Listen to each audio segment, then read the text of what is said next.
Welcome to the Happy Soul Podcast. My name is Melissa, and this is Sammi. We are diving deep into conversations that connect and inspire. Stories of resilience, triumph, and transformation. Stories that take us to the heart of human connection. Please note that opinions of our guests do not necessarily reflect those of this podcast. Please listen with your kindness and an open mind. Each story shared is authentic and vulnerable. Let's embrace our differences with empathy, knowing every voice enriches us. Together, let's cultivate a community of respect and curiosity. Thank you for listening. Now sit back, relax, and prepare to be inspired. Welcome to the Happy Soul Podcast, everybody. Today we are here with Zara from the Therapy Shed. Zara was on a podcast and then was so excited, apparently had such a great time, that she opened up the opportunity to be on different podcasts. So we reached out with a hard heck yes, because I found Zara on Instagram. You had about just under 10,000 followers when I personally found you on Instagram. And it was in that same week that I found you that I remember you posting on your stories that you had suddenly exploded by like 30,000 followers. And you were like, what is happening over here? And I'm not shocked, because your content is incredible. The advice that you're giving on Instagram is incredible. If you don't know who Zara is, she's a child, adolescent, family, and adult psychotherapist. And like her information on Instagram that she's giving out about not just how to parent, but how to reparent, how to engage with your kids, be aware of what's going on with your kids to have a better relationship with them is really incredible. And I'm super curious to ask you, Zara, welcome to the podcast. But I'm so curious to ask you, how did you get into this line of work originally in the first place? What led you to being a child, family, adult psychotherapist? How did that happen?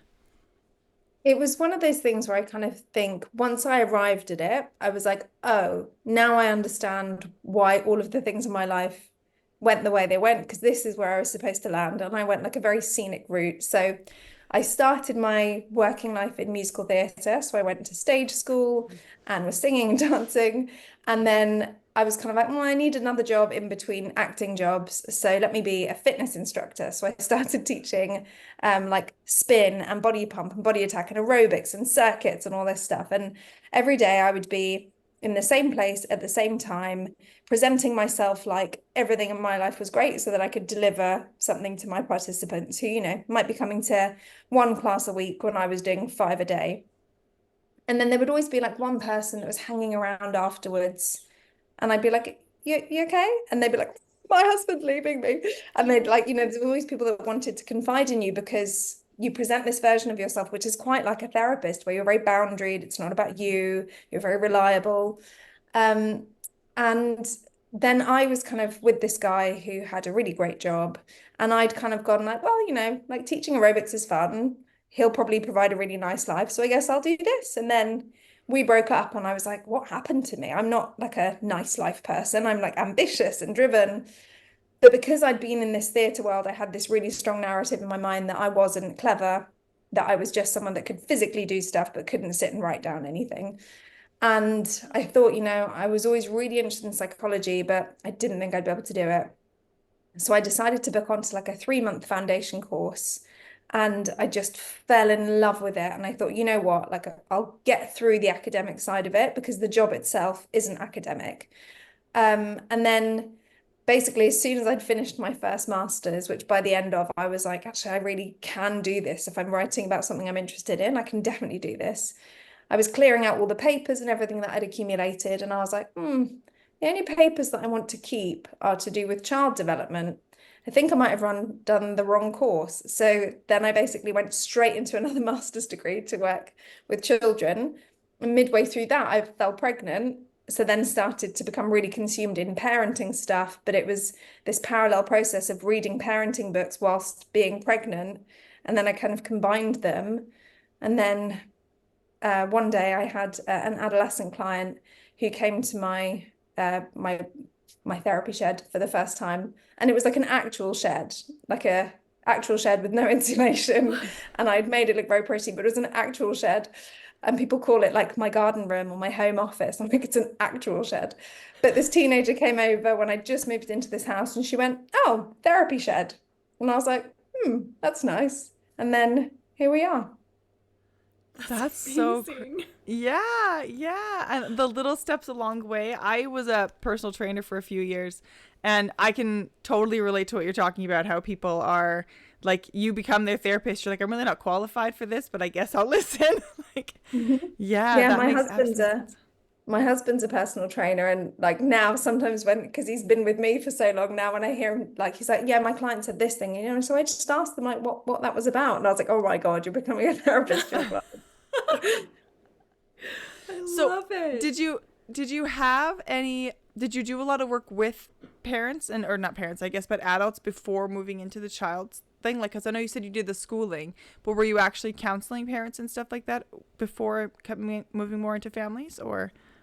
yeah, so I started working with adults like halfway through my first master's and then continued. So I had about maybe like 3 more years with adults than I had with children, but children was really natural because, acting is just playing really. And I noticed that like my peers at my university would feel quite inhibited when we were doing role play, for example, of like, I'll be the child, you be the therapist. Just even doing that, they were so self-conscious. Whereas for me, when a kid would be like, right, I'm going to put this scarf on my head. This is my princess hair. Which princess hair do you want? I'm like, give me the longest one. Let's be princesses. So I think it was a really natural progression for me. Oh, that's so wonderful, and probably really incredible for every kid that you work with. Like you said, not very many adults are comfortable just getting silly like that, so it probably makes a huge difference for kids when you're working with them. I want to say I love how, I was saying to Sammy just before we got on, I love how tangible the advice you give is from a parent who's consuming the content that you're putting out. I have to say this out loud. I just love that you're putting out content that is so tangible. It's not shaming. It's not telling anybody you're doing it wrong. It's very welcoming. And it's very easy to take one of your posts and say, huh, okay, yep, I can relate with that. I have that sensitive child and they have done that thing and I have said that thing. So then you keep swiping through and you're giving tangible, here's what to try instead. And it's not hard shifts. These are not difficult things to accomplish, and they're things you can just try with your kids. And it's really cool as a parent to go, I'm going to try that out and see how it goes. And it is really cool. It's really cool. I love it. That's great. I'm so glad to hear that because that's so what I wanted. Because when I started reading parenting books, I was like, oh my God, another one that starts with, let me tell you about neuroscience. The amygdala is the fifth. And you're like, oh my God, who's got the time? Like, just tell me what to say to this child whose amygdala is stimulated. I don't care about their brains. So I'm really glad to hear that it's so actionable because that's definitely the goal, to just make it simple. It is. For sure. She's absolutely right. We were both having that conversation before we jumped on about how it comes across very, I think, and this isn't to like, I'm about to say this isn't to shame other parenting people who teach parenting or anything like that, but I think a lot of times, with no fault of their own, it can come across as, if you're not parenting this way, you're doing it wrong. And yours, I don't find that yours does that at all. It very much comes across as like, you're doing a great job. This might help you. I know, it's like those studies, I feel like it comes around like on a loop. I always say the same one about the Harvard study of kids who don't sit and have family meals. You just think, oh my God, for some people that's just not logistically possible. What help does that give? Just showing them this study, which is inaccurate anyway. But yeah, I think there's lots of kind of like I remember seeing one parenting expert put this thing about, people always say my child pushes my buttons, but my question is, isn't it your fault that you have buttons to push? And it's like, well, that might be true, but actually then where's the help? Yeah. Yeah. Yeah, Totally. absolutely. Because it can be overwhelming as a parent when you're, like this generation, I find, and I mean, correct me if I'm out to lunch, but it feels like this generation is on a new track. We're on this new track to see our children as equal beings and to talk to them about their feelings. They're not meant to be seen and not heard, but we're still trying to lead them while healing our own stuff. And it can be overwhelming when you're like, yes, I want to be this parent, I want to do that, and I want to I want my child to feel this way, you start consuming content and it can be very overwhelming because there is a lot of advice out there and it can be very easy to just go like, oh, I can't. Ooh. But yours is it's very welcoming and tangible. So Yeah. Great, thank you. I want to ask, because you said when you got into the psychotherapy world and working with kids and adults and everything, you were pregnant. So you weren't actually parenting yet. Was there anything that you learned along the way that you were like, yes, this is how parenting should go, that when it came to actual practice for you, you were like, oh, how the heck is that supposed to work? I can't, that doesn't work. Like, is there anything that came up like that for you that you can remember? I think I was quite lucky that by the time my son was kind of in his toddler years, I'd consumed a lot. But I definitely arrived at the conclusion quite early on that no children, no comment. If you have not been through it, then I just don't think that you have a leg to stand on, because, even if you've been a nanny and looked after someone else's children all day, there is just something so different about your own child. And I think that the main thing that I probably arrived at really is that struggle between trying so hard to practice everything I preached and the reality of going, I'm a person before I'm a parent. And sometimes you have the person response and sometimes you have the parent response. Yeah. Well, and I mean, you're also a person and then a parent and then a psychotherapist. So it's not even like the stuff that you learn is going to overpower those other two things that just come naturally too, right? So yeah, no, that makes sense. I just find it's often that people are like, oh, I never thought I would do this in parenting. And then they become a parent and they're like, I do this in parenting. And so I was wondering if there was anything that came up like that for you, since you had learned so much about it beforehand, which most people don't touch. Most people don't touch learning anything about parenting prior to parenting. Yeah. So Yeah, I think screens was probably the one that I didn't expect myself to cave on as hard as I did. I remember being like my son is falling asleep too much during the day. I have to keep him awake, but oh my God, do I just want to clean my kitchen? Like, you know what? Watch some super simple songs. It's going to be fine. But it's amazing, isn't it, how much we'll lie about that kind of stuff to other people. Like, no, he's never seen a screen before. And then he's like singing all the songs. I don't know how he knows them. Magic. it's magic. Yeah, who knows? So Who knows? Before we started chatting today, Zara, we had a quick chat about something that maybe was on your heart that you wanted to talk about. And one thing that you brought up was working with highly sensitive children, and I believe also highly sensitive parents, and kind of making that work together. And that a lot of this isn't about actually parenting your kids, but reparenting yourself. Can you touch on what brought up that being a topic that you'd like to talk about today? Yeah. So I think so much of what I started to notice, and I kind of, for a brief period, was like, maybe I won't work with adults anymore. And then when I started working more and more with parents, I started to realize, hang on a sec, your child's behavior is the secondary issue. What's going on for you when your child behaves that way? And so often it would be this tiny moment in a session where a parent would be telling me about something that their child did, and I'd see this like tension in their body, and I'd just go, hang on a sec, what's that? And they'd crumble, and it would be like, oh my God, the shame and the doubt and the guilt and the anxiety with, am I doing a good job? Why is my child this way? Is my child anxious because I'm anxious? Are they going to be anxious for the rest of their lives? And you go, hang on a sec, this is all about you. This is nothing to do with your child. So let's start with you, because actually, if you can understand your own feelings and why you're reacting the way you are, then you can respond differently to your child. If you just see your child's behavior as a problem you have to fix, you're missing a really, really important step. And I started working with parents partly when my son was really small, and literally people would see my son in the playground and say, why doesn't he have tantrums when you tell him it's time to go? And I'd be like, well, I gave him these choices and I gave him warning, and I started kind of helping people that lived near me.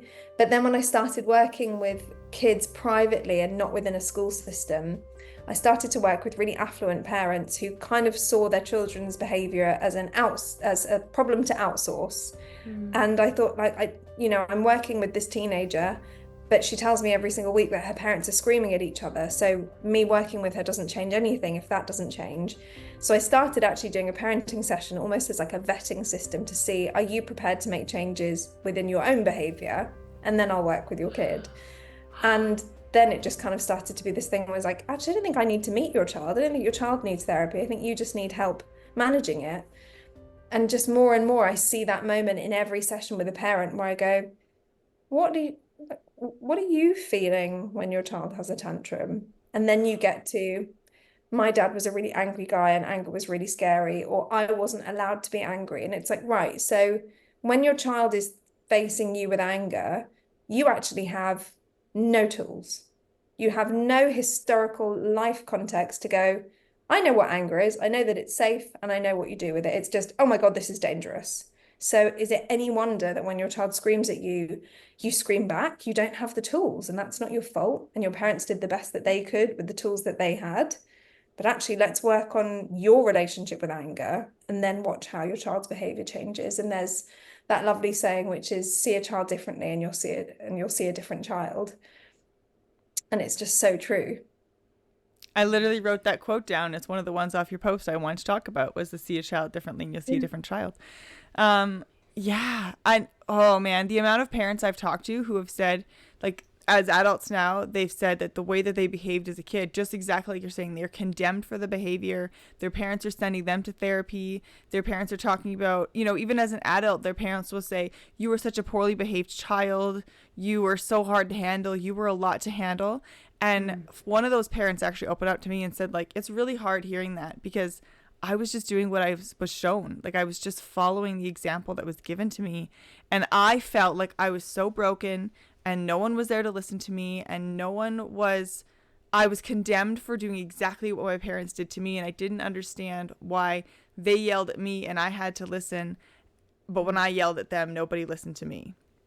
And so, like, that's like an adult now raising their own children who's done their own healing to be a different parent for their kids, talking about their experience as a child. And like, that's exactly what you're saying, is we're saying these kids are a problem, but it's probably like 99% of the time, not the kids.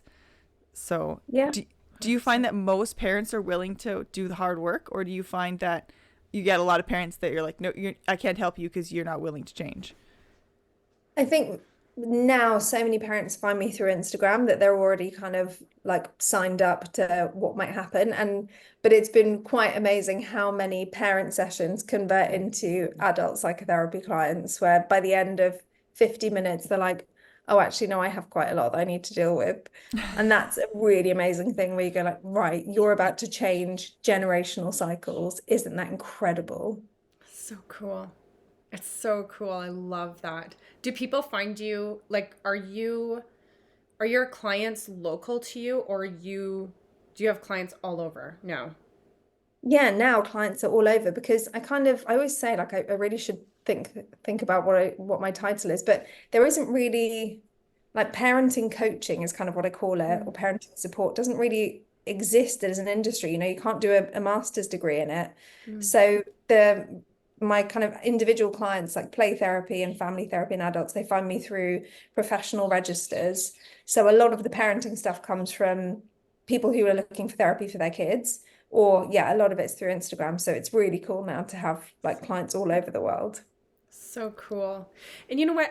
I want to just touch on something, because when we're talking about kind of re-parenting our own selves, or I think a lot of times we can go to the extreme side of like, I have to break a generational cycle because there was abuse here, or there was like an obvious, like my parent, I'm not saying me, I'm saying general, a parent was yelling and abusive to their child, and now they're breaking that cycle, kind of like what you were just talking about, Sammi. But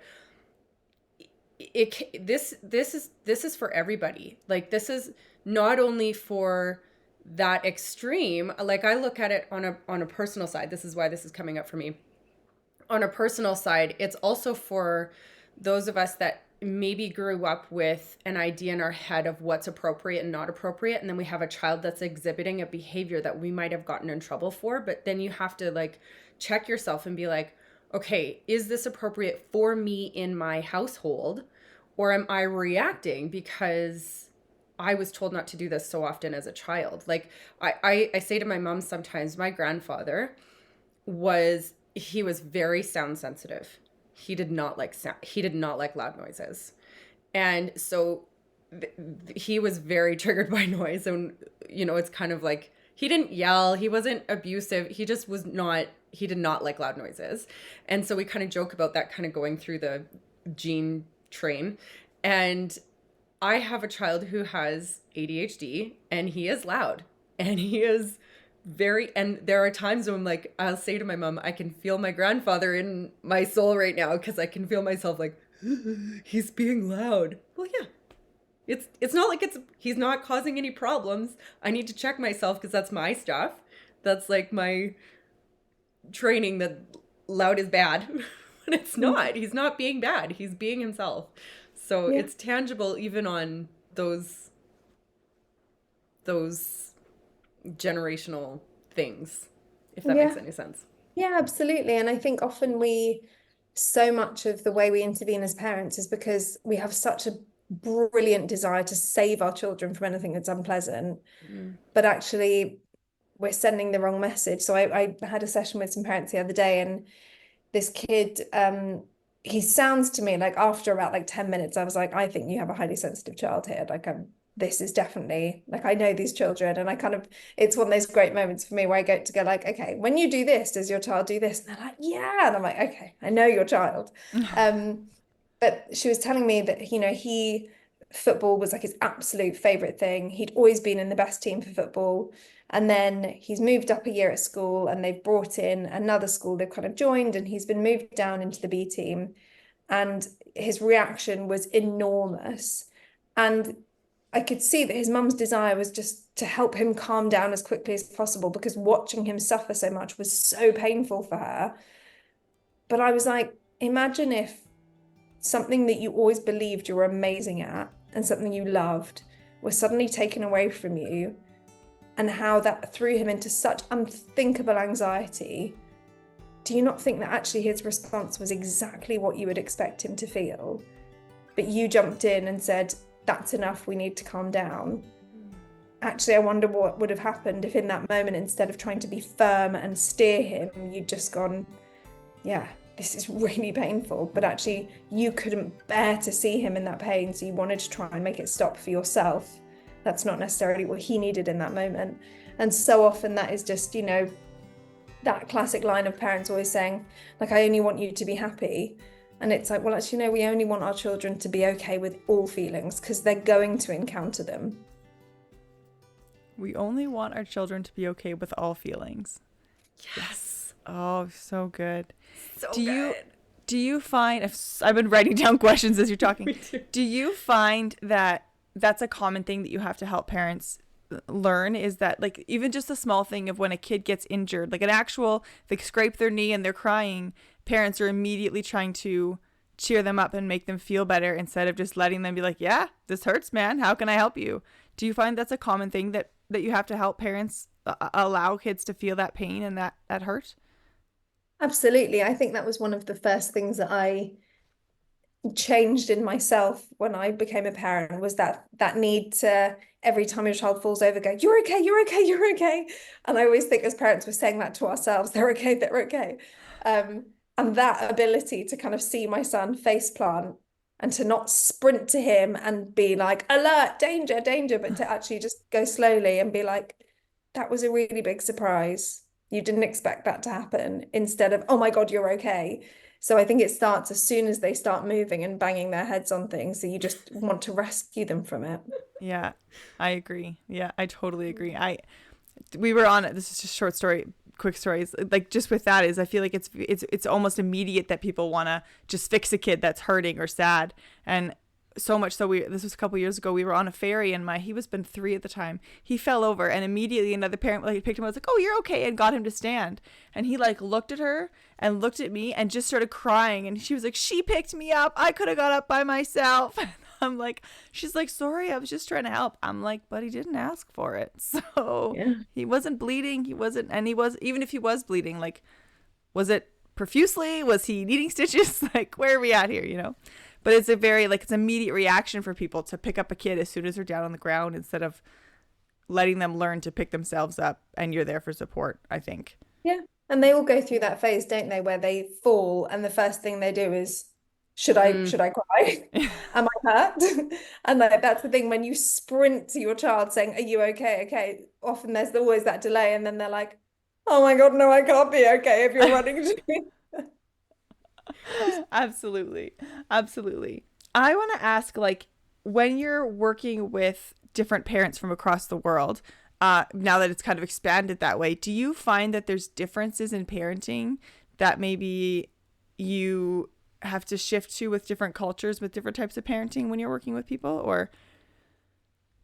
Yeah, definitely. And it's something I have to be really careful with. And actually what I've started doing is that it's that kind of thing of like honing your skills, where I, throughout the session, when I'm giving suggestions of things you might say, and at the end I always say, like, is there anything I've said today where you think that's a really lovely idea, but there's no way in the world those words are coming out of my mouth? Because if that's the case, then you need to tell me and I need to think of something different.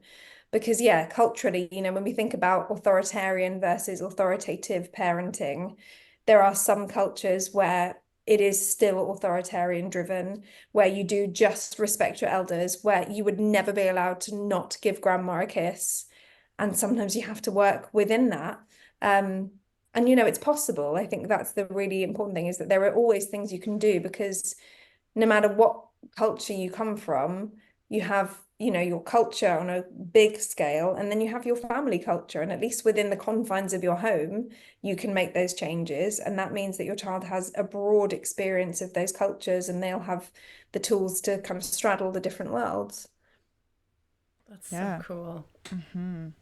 How inspiring is that, Sammi? Like that Zara, that just fills me with like almost a inspirational hope. Like, there's no barrier to this. You can talk to people from different cultures, and different parenting affects people in different cultures very different ways. I feel like that's probably a pretty big thing for you to have to like work around when there's different cultures involved in the way that they're supposed to function.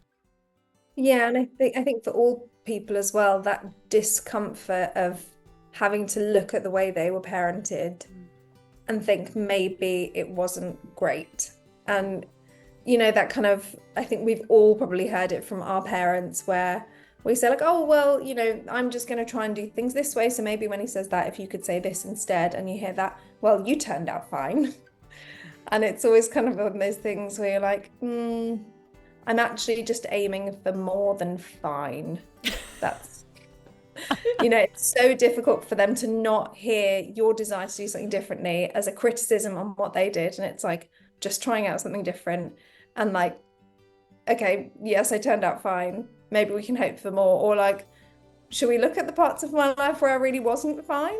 You know, were they avoidable? Totally. Yeah. And honestly, like, it would be great if more, I guess, grandparents in this conversation, grandparents were open to that, to being like, if you're going to say that I'm fine, can I point out where I'm not fine? You know what I mean? Like, let's talk about, if you want to say that, let's talk about it. Yeah, and I have to say two things on that. One is that I've been really lucky. Like, my mother-in-law has 3 sons, and she does what we tell her to do. Like, obviously she does a bit of her grandma thing, because your grandma, you get to do some of your own thing. But in general, she's incredible at just following instruction. And my mum is amazing. Like, I've literally scripted my mum. Like, she used to drop my son off at nursery, and he went through a phase of separation anxiety. And I was like, listen to what you have to say to him. I know you're worried, and I know you'll be okay. Not but, and she was like, okay. And she literally like let me script her, and she has been incredible. And what was the other thing I was going to say on that? This is what I was going to say. Okay. My mum, I'm having one of those conversations with my mum, like into my adulthood, where she kind of did that thing that all parents do at some point, where she said, like, you know, I just worry about, you know, what I did. Like, me and my sister both had some really big mental health struggles along the way. And I remember, like, it was one of those things that came out so naturally. I didn't think about it. I didn't read it somewhere and regurgitate it. And I just said to her, like, Mum, like, yes, maybe you contributed to all of the awful things that happened, but then you also have to take equal responsibility for all of the amazing things that happened, and all of the amazing things that me and my sister have done. And like, sharing that with parents is always such a gift, because all we do is think about what we're responsible for that we can feel guilty for, but actually look at all of the incredible things about your child and remember that you are also to blame for that. Mm-hmm. Yeah. I love that. That's amazing that you just said that. Last night I was putting my daughter to bed and I was just I was like tickling her back and singing songs. And this thought kind of came to my mind. And I thought, raising children, there's so much like, I just want you to be okay. I just want you to be okay. Like, I want you to be, a whole fulfilled person and able to handle the feelings like we talked about. And that is kind of all consuming as a parent. Like, I just want you to be okay. And I thought, oh my gosh, what would be the worst is like getting to the point of being, now you have adult children and they're going to turn around and tell you did it all wrong. Like, that would be terrible. And I was laying there and I thought, gosh, I feel like I should call my mom after this and tell her the things she did right and not just the things I want to change. But goodness, how am I going to feel when, my daughter is a grown adult and when she's a parent, if and when she is blessed to be a parent, then she turns around and says, Mom, you screwed it all up. I'm going to do it different than you. I should maybe change how I'm talking about this. Sure, that won't be the case. And I think actually I think those thoughts you have are so common. And I think what's so important for us to all remember, me included, is that with all of this information that we have at our disposal to consume, like, parenting is a relationship first. There's so much about, like, my job as a parent is like, you have to have a relationship with your child. That's the first thing. It's not a job, it's a relationship. And I think that really can sometimes help quieten those thoughts about, oh my God, am I doing things right? Like, do you have a good relationship with your children? Then if you do, it's probably resilient enough to deal with the things that you might do in a way that you find out later on didn't work for them. It doesn't mean you did something wrong. It's just that every child is different. And, I remember once saying to my son, I can't remember what we were doing, but I just looked at him and I was like, do you know what? I could not love you more. And then, like, the next day, he was like, Mommy, why can't you love me anymore? And I was like, oh my God.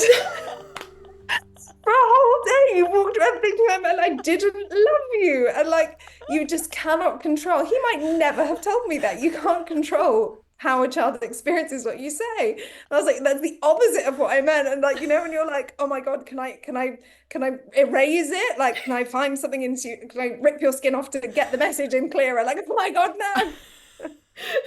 Rewind.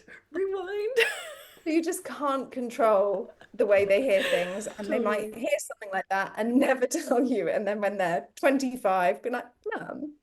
Oh my gosh, that's... I think that's, like, just what you said, though, is that relationship comes first, because I think that no matter what techniques you do, what type of parenting you do, what type of whatever, if you focus on that relationship first with your child, no matter how much you screw up, it's going to be very apparent to your child that you love them and did the best that you could. Whereas, like you said, if you focus on parenting as just a job and it's not really a relationship and you're not thinking of that relationship until they're adults, you're not going to have that relationship as much when they're adults because you treated them like a job when they were kids. I think that's my own. Yeah, and I think to go back to your earlier question about my parents, like, there was, like, my parents had a horrific divorce, and I think that was kind of the undoing of otherwise really incredible intuitive parenting, especially from my mum's part. And my parents always I think the thing that my parents did that I definitely really took with me is they always allowed me to explore who I wanted to be. I was allowed to wear anything, dye my hair, do anything. When I was like 13, I'd been asking my mum if I'd get my nose pierced since I was 8, and I was 13. She was like, fine, if you still want it done at 13, it'll close up, and these, like, little bits of freedom meant that I never needed to rebel, really, because I remember her saying to me, wherever you want to go, I'll probably say yes, just as long as I know where you are. And because she said that, I never, ever lied to her about where I was going because I never needed to. And I think that I was also never pushed to be the best at anything. The idea of being my best was always what I knew mattered. And yeah, I think that those things were incredible, but that freedom my mum gave me to be exactly who I wanted to be and to know that I could come to her with anything set such a good foundation that, yeah, she made every mistake during my parents' divorce. I mean, I think my parents did everything you're not supposed to do. But I'm at the moment living with my mum because we're renovating our house and we have an amazing relationship because the relationship was built first, which meant we could get through all of the hard stuff. Yeah. Yeah. Oh, I love that so So much. good.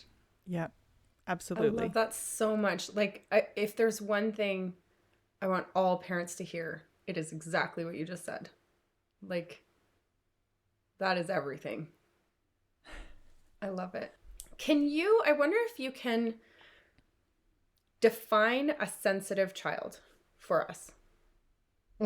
Okay, so there's a book called The Highly Sensitive Child by Elaine Aron, and she kind of started this whole thing. And there's also some really interesting talks at Google, but essentially what they have found is that in 20% of over 100 species, there are creatures with these highly sensitive traits, and there's an evolutionary benefit to that. You know, when you've got your hunters and your gatherers, you also had the people that an hour before a storm was coming could say the wind smells different, I think there's going to be a storm, you shouldn't go hunting right now.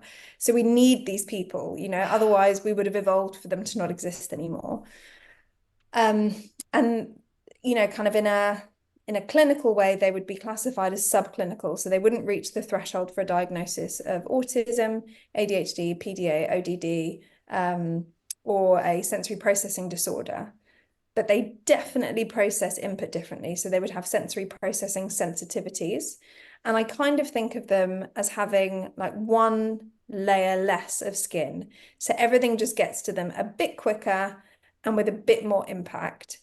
And the problem with these kids is because they don't come with healthcare plans and teaching assistants and the label of autism, they end up with secondary mental health issues because they're so much more prone to something like anxiety. And so they get flagged for that when, you know, ideally it would have been avoided. So like my son, I'm sure he's a highly sensitive child, and he tells me things like cutting his hair and his nails hurts. And like it's got much better as he's got older. Wow. But, you know, he would just cry and cry and cry. And like those little bits of hair that would fall on him would be unbearable. He would be like clawing at himself, like he can't bear it. And like the other day I picked him up from school and he's 5 and his teacher said, he got really, really upset during singing assembly and said he missed mummy. So he came and sat with me for a bit. And I said to him, like, what happened during singing assembly? And he said, the music was just so sad. And I was just like, he's always been that way. Like when he was about maybe 16 months or something, he had this little toy that was like a whisk, and you would turn it and it would play different songs. And one song he would stamp his foot, one he would clap. And there was one song that was in a minor key and he would start crying immediately. And he just feels a little bit quicker and more deeply. And these children are amazing, but they think so deeply about things. And it's been a really beautiful thing with my son, actually. With his last teacher and his teacher at nursery, they both wrote in his report that he gets this certain look in his face when he's thinking about something really deeply. And it's so lovely as a parent to go, oh my God, you've seen that too. But it's this tiny little thing where you're like, you're worrying about something. And they just, so technically they'd be classified as subclinical, but they just feel so deeply. I love the way you put that, though, because I think people can say, like, you're so sensitive, you're so highly sensitive, and we put it as a bad thing. But like you're more high maintenance, you require extra work, whatever it is. But the way that you said that is like they actually were necessary for our survival as a species. And so let's, just like you said, rephrase that. There's something they can tell you, there's something they can teach you, there's something you can learn from them that can help us all function better in general. Yeah. And shyness is such a weird one. Like it's one of those ones where you go, you know, like you bump into someone in the street that maybe, like I moved where I met my husband, and then we moved back to where we are now, which is where I grew up. So every now and then I might bump into someone I went to school with, and my son kind of won't speak, and they're like, oh, are you shy? And it's like, he doesn't know you. His response is completely justified. And like, I think, wouldn't it be amazing if just as a starting point as a culture, we replace the word shy with considered? Doesn't that just change everything? Because it's actually exactly the same thing. Like, he's just very considered. And when he meets someone, it's incredible, actually. I've got some adult friends who are highly sensitive. And when he meets those for the first time, he will chat to them. He wants them to push him in the swing. You know, they're just like bloodhounds. They can sniff these people out. And so if you're someone that's just not particularly empathetic or insightful, he just will be very, very cautious. I always think that with people, like, you'll get a total stranger who walks up to a 4-year-old and they're like, right down in their face, hi, how are you? And the kid's just looking at them and they're like, are you shy? And I'm like, how about, let's try this again. You walk over there, I'll walk up to you and I'll go in your face and go, hi, how are you? You're going to look at me like, WTF, what are you doing in my face? And so like, why do we expect, highly sensitive or not, why do we expect kids to like be fully welcoming of us in their face, whether they have met us once before or never before or 15 times before? Melissa, I love you. If you just showed up at my face and were like, hi, immediately, I'd be like, what's up? What? And like, not to mention, have you sit on the ground and I'm going to walk up to you like that because like these kids are standing this tall and you're coming like, what? Of course. Ugh. Yeah. If it comes at me like that, ugh. I would do the same thing. Don't get me started on the shy comment. Hey. Even actually, I remember you talking about this one time in your story, Zara. You were talking about how if we label kids as shy, as XYZ, they're going to grow up to think that they are, even if they actually aren't. And I think, can't remember if you were talking about shy or something else, but I remember that as a kid. I was constantly said they were, oh, she's shy, oh, she's shy, oh, she's shy. And I upheld that. And I remember when I finally moved out of my parents' house and I was in these moments and I was like, oh, I'm supposed to be shy. I don't feel shy. Like, I actually want to engage right now, but I'm supposed to be shy. And it was this whole like mental, like, who do I want to be versus who I was told to be. And so, yeah. Yeah, like I think it's about you know, that when children hear those labels, then they think, well, that must be who I am, exactly like you've just said. And it's like, I always kind of apologize to parents because I'm like, I'm going to be really, really pedantic about the words that you use because they matter. Like I saw someone the other day and I was chatting about potty learning, and she said, oh, she's not good at number twos though. And I was like, you mean she's practicing going for number twos? Like, she's learning. We're working on, like, these are all the things. If you're going to have to speak about your child in front of them like they're not there, which I hate, then she's working on number twos, makes her think that this is something that might change. And like, kids with ADHD are a perfect example where we go, oh, like, he's just so bad at organizing himself, so I get his bag ready, I do this, I do that. But then they never get the opportunity to practice the skills that they're lagging. Whereas if you're like, right, how can I scaffold this and go, okay, together, we're going to print off pictures of all the things that need to go in your bag and we're going to stick it on the back of the door. And maybe I'll prompt you to look at the back of the door. But actually, at least I'm giving you the tools to learn how to do this for yourself. Because when a child is seen as disabled, they are deprived of the opportunity to become able and will only ever see themselves as that. We just did a mini series in August for SMA, spinal muscular atrophy. And a couple of the girls on there, actually, they're adults who live with spinal muscular atrophy. So they technically are disabled. And their parents, they said that about their parents, is they never treated me. They never told me I couldn't do something because of my SMA. It was always like, go try it. See what you can do. Do what you want. And because of that, I still to this day do not feel disabled. Mm-hmm. And I think that is a very physical example of seeing how our words matter. But versus like exactly what you just said, that's just a very physical way of seeing how our words matter into their mental state. And what you said about you saying that you creating those limitations creates those limitations for your kids. Oh, yeah, Zara. Like my sister was always very shy and I was always very confident. So from like the age of 4, we'd go to a restaurant and she'd be like, will you order my Coke for me? I don't want to speak to the waitress. I'd be like, fine. And so I became more and more confident because I got all these opportunities to practice it. Yeah. Yeah. Zara, I want to ask you like 2 more quick questions and then we'll let you go unless, Melissa, you have anything you want to. I mean, I have a list, but yeah, right. It would take us an extra 3 hours. So go with what you have written down. So my two questions I want to ask, one is I want to ask, what is your hope for the therapy shed? Like you said earlier on that you're extremely ambitious. And when you came out of that relationship, you're like, wait a second, I'm really ambitious. Like, why am I settling for just good? What is your hope for you and for the therapy shed and for what you're working with kids and adults right now? It's a really interesting one because I started it having absolutely no idea really, because I was kind of on maternity leave. So I was like, oh, I've got the time to do this. And it's predominantly just to keep making this information accessible. And so you don't have to pay a huge fee to get it, or you don't have to read a book about neuroscience. So that's kind of always first and foremost, to create as much free information as possible.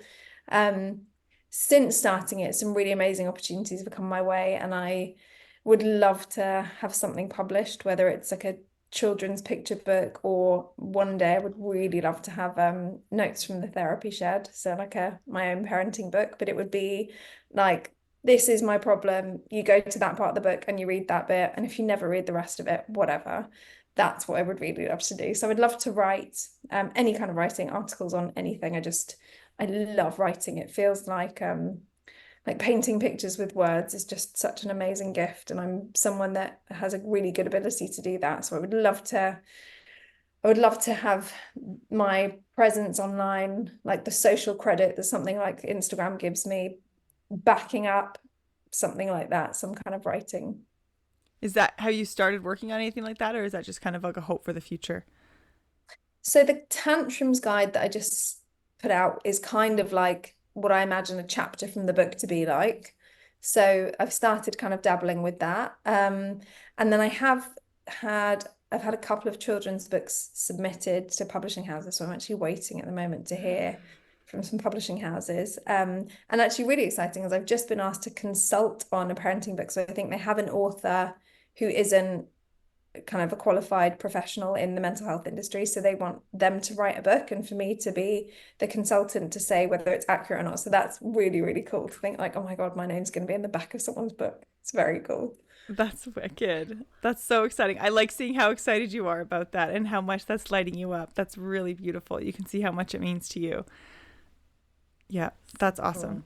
Cool. Okay, the last question I really want to ask you, Zara, and this might be a big one, but I know this, I was just reading one of your posts on your Instagram right now that was like, I can't give free advice unless I have this information. I need all of this background details. So I don't know if this question will be answerable, but if you could just broadly give a piece of advice to parents parenting a highly sensitive child, or just parents in general, what would be a basic piece of advice that you think could help almost anybody in those circumstances? I think that probably one of the most important things with highly sensitive children is just to believe them from day one. You know, when my son told me that it hurt to cut his nails, I believed him. So yeah, I think that just believe your child's experience. You know, by all means offer alternative perspectives, but believe them.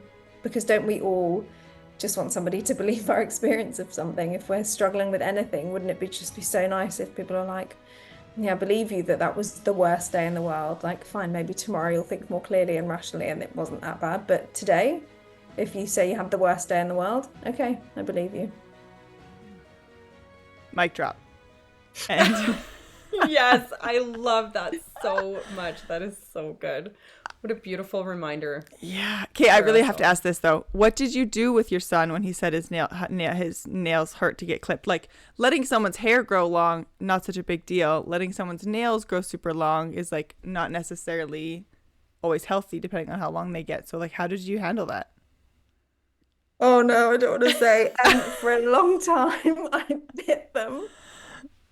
Okay. I just bit his nails until he was about 3. Oh, he bit them. I thought you said you bit them. Oh, you bit them. Okay, that's what you said. Okay. Bit them. It was until he was like 3, and he'd be squirming around saying, "Mommy, I don't like it. It hurts." And I'd be like, "Believe me, biting your toenails was not on my list of goals." But it was less painful than clippers, and I was like, you know what? I'm sure somewhere out in Africa they don't have any scissors. This is what they're doing. It's my son. His toes are clean. I'm just gonna crack on. And then eventually, we found that like there was a difference between scissors and clippers, and we started to be able to clip them. But yeah, for a long time, I bit them. It's very creative. What? If I can just validate you, I had a nurse actually when I had my first instruct me to do that. Yeah. when She they're said tiny and the nails full are on. so soft. Mhm. Yeah. So, Yeah. anyways. Well, thanks for your vulnerability on that one, Zara. Oh, I love That's so it. good. Oh my gosh. Thank you so much for joining us. It's so lovely to meet you and to chat with you, and you're just a wealth of knowledge, and we are following along contently and taking some of this advice and trying it in our own homes, and it's working and we Yeah. love it. So, oh my gosh, thank you so much for joining us. Yeah, It was thank you my so absolute much. pleasure. Yeah, thank you guys so much. I could chat to you forever. It's been great. Thank you. Can I ask you a question? I don't want necessarily put this on the podcast. Maybe I will. Maybe I'll use it as a reel. But what did you enjoy about being on a podcast that made you be like, I would like to do more? Oh my God, just people that are interested in hearing what I've got to say on something that I care so much about. It's like I do it every day as a parent, and I see people doing it suboptimally everywhere. And I think, oh my God, it'd be so amazing if just everyone knew this stuff. So yeah, it's just getting to speak to people that are kind of on the same page, really. Because I'm self-employed. I don't work with a bunch of colleagues I can chat to about this stuff. So Yeah, Cool. that's fair. That's awesome. I would love to just Perfect sense. binoculars watch you parent in action and just see what happens. Just be a creeper at the park. Next time I'm in London, I'm just gonna creep around. Just kidding. See us standing there? That sounds creepy. and I'll be there with my son. Like, remember I told you about strange behavior? Yes, This is it. Those girls over there. that's the one. Don't go near them. Yeah, absolutely. Okay, we'll let you go. Thank you so much, Zara, for your time again. My Honestly, pleasure. it was a pleasure. We loved it. Thank you so much. Thanks so much, guys. Absolutely. Thank you so much for joining us today. We hope you enjoyed it as much as we did. To help support the growth of this podcast, please feel free to leave us a review, follow us on socials, or recommend us to your friends. Your support honestly means the world to us. With love, Sammi and Melissa.